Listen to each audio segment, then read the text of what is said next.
Man, we've all been going through it together this week, and those winter storms have been pelting Oklahoma with ice and sleet, and the increase in emergency calls has put a stress on first responders, leading agencies to only respond to crashes involving an injury. For this week's Chat with the Chief, we hear from Oklahoma City Police Chief Wade Gourley about what drivers should do if they get into a wreck and need to work it out themselves. Here's Lisa Monahan.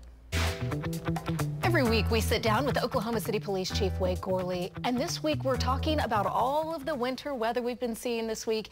Chief, any time that there's snow or ice, we know that's a busy stretch for OCPD. Can you talk a little bit about your plan for tackling winter weather?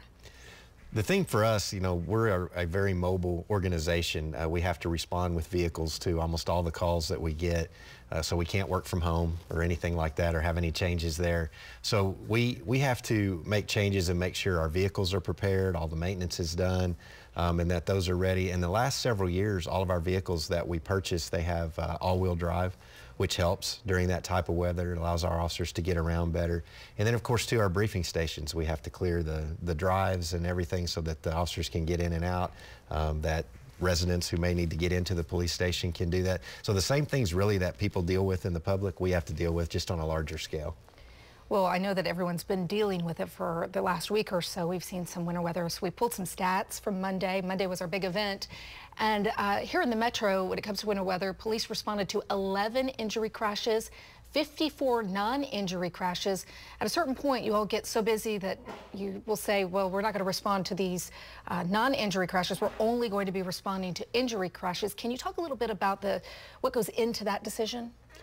The biggest thing is safety. Number one, if we get bogged down responding to too many of those, we can't handle the more emergency calls.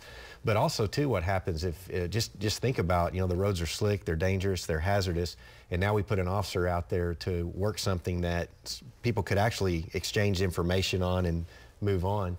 And by doing that, we're not putting our officers at risk of getting hit by another vehicle. And again, on those injury accidents, we have to respond because the fire and IMSA are going to be responding as well, and so we need to be there. And you're hinting at this. What advice do you have for drivers if they're involved in a non-injury accident? Biggest thing is move off the roadway. You know, a lot of times, you know, insurance companies and others will say you don't want to move the vehicles, but in these circumstances where the roads are slick and there's already been an accident there, there's a very high likelihood someone else could come along and have an accident too.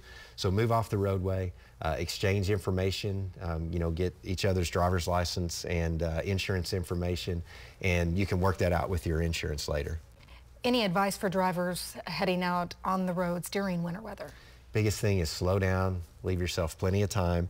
You know, a drive that normally takes you 10 minutes may take you 3 or 4 times that amount. So make sure you leave early enough so that you don't have to rush and you can slow down.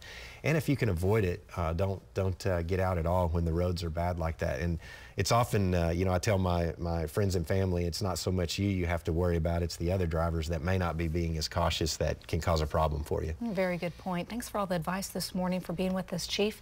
As always, you can submit questions by sending us an email or watch previous sit-downs at news9.com/chief.